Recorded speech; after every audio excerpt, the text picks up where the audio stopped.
Vous les croisez certainement tous les jours dans les différents quartiers de Romba. Les employés du service des espaces verts, épaulés en ce moment par les différents jobs étudiants, s'efforcent à planter, désherber, débroussailler, bref, à embellir la ville.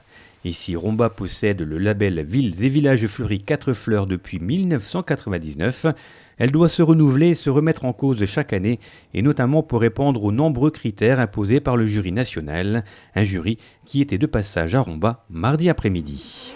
Dans une zone ouvrière, donc on n'est pas du tout dans le même contexte que ce qu'on a. Accueilli en mairie par Lionel Fournier, maire de Romba, de nombreux élus et les différents chefs de service, ce jury a ensuite parcouru la ville de long en large pour se faire une idée précise du fleurissement, mais pas seulement, car depuis plusieurs années, le label 4 fleurs, ce sont des fleurs, bien sûr, mais aussi un cahier des charges précis et exigeant en matière de cadre de vie et de développement durable. Le premier critère qui a toujours été celui-là de base, c'est le critère de l'amélioration du cadre de vie par le végétal.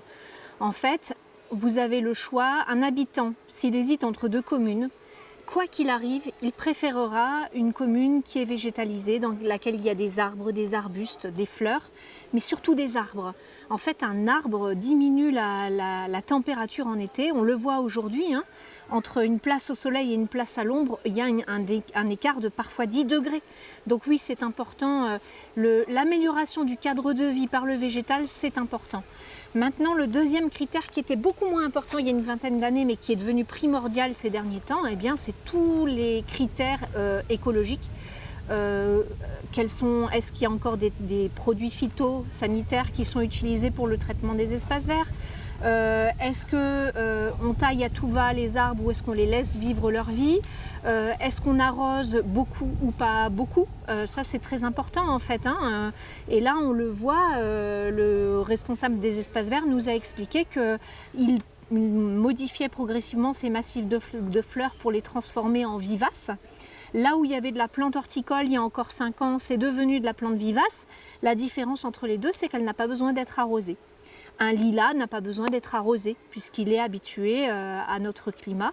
Un pied de géranium sauvage n'a pas besoin d'être arrosé, alors qu'une jardinière, elle, a besoin d'être arrosée. Voilà, donc en fait, c'est de la pédagogie, c'est montrer que la nature, par elle-même, peut apporter du bien-être aux habitants.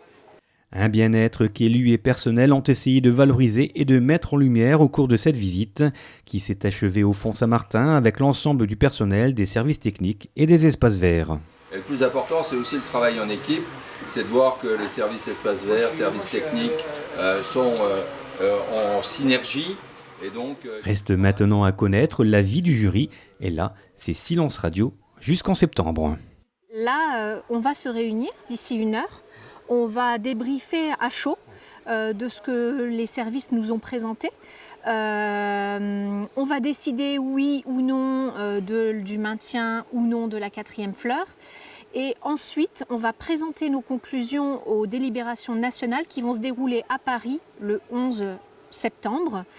Et là, on va discuter avec d'autres membres de jury qui vous ont déjà visité il y a 3 ans, il y a 6 ans, il y a 9 ans. Et on va confronter notre avis à ce qui a été vu il y a 3 ans. Parce qu'il y a 3 ans, il y a des recommandations qui ont été formulées. Et on va dire, bah voilà, ça a été réglé depuis il y a 3 ans. Il y a des nouveaux projets. Là, on a vu des nouveaux chantiers en cours. Et c'est le 13 septembre que la commune saura si oui ou non sa 4e fleur est maintenue.